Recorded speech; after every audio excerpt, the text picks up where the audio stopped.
মহিলা চিকিৎসকক কৰা ধৰ্ষণ হত্যাকাণ্ডৰ পুনৰাবৃত্তি এগৰাকী কিশোৰীক দলবদ্ধ ধৰ্ষণৰ অপচেষ্টা কোনোমতে প্ৰাণ ৰক্ষা কৰি পলায়ন কিশোৰীৰ তিনি পাখণ্ডসহ 25 জনকৈ লোকক আটক কলকাতাৰ আৰজিকৰ মেডিকেল কলেজৰ ছাত্ৰী মৌমিতা দেৱনাথৰ ধৰ্ষণ কাণ্ডৰ প্ৰতিবেদনৰ মাৰ নৌজাওতে বিহালীত এক ধৰ্ষণ অপচেষ্টাৰ ঘটনাই জুকাৰি গৈছে সমগ্ৰ বিহালীৰ লগতে সমগ্ৰ ৰাজ্য উক্ত জঘন্য কাণ্ড সংঘটিত হৈছে বিশ্বনাথ জিলাৰ বিহালীৰ বুৰৈঘাটত নিশা বিহালীৰ বুৰৈঘাটৰ এগৰাকী কিশোৰীক পুৱতি নিশা প্ৰস্ৰাৱ কৰিবলৈ ঘৰৰ বাহিৰলৈ ওলাই আহোঁতে কেইজনমান মানৱ ৰূপী দানৱে মুখত সোপা দি ধৰি লৈ যায় যদিও কিছুদূৰ নিলগত কিশোৰীগৰাকীয়ে চিঞৰ বাখৰ কৰাত কিশোৰীগৰাকীক পেলাই থৈ পলায়ন কৰিবলৈ সক্ষম হয় পাখণ্ডকেইটা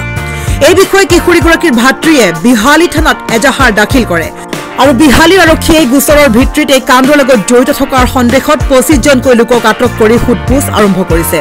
আটকাধীন 25 গৰাকীৰ অভিযুক্তৰ ভিতৰত মহম্মদ জুলুদ হুছেইন মহম্মদ সুৰজ আলী আৰু মহম্মদ আব্দুল হুছেইন নামৰ তিনি পাখণ্ডক বিহালী থানাৰ গোচৰ নং 73/2024 গোচৰ ৰুজু কৰি ভাৰতীয় দণ্ডবিধি আইনৰ 65(1)62/76 BNS আৰু 8 অফ পস্কো ধাৰাত গোচৰ ৰুজু কৰি জেল হাজতলৈ প্ৰেৰণ কৰে আৰু আন 22 গৰাকীক বিভিন্ন থানাত পৃথকে পৃথকে সোধা পোছা আৰম্ভ কৰিছে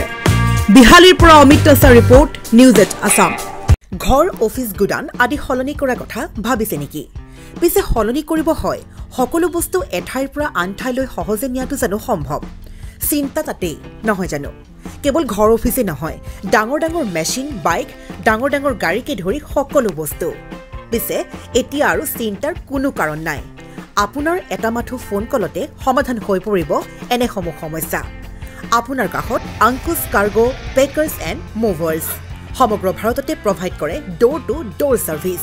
গতিকে দেৰি কিহৰ এতিয়া যোগাযোগ কৰক 9957630102 অথবা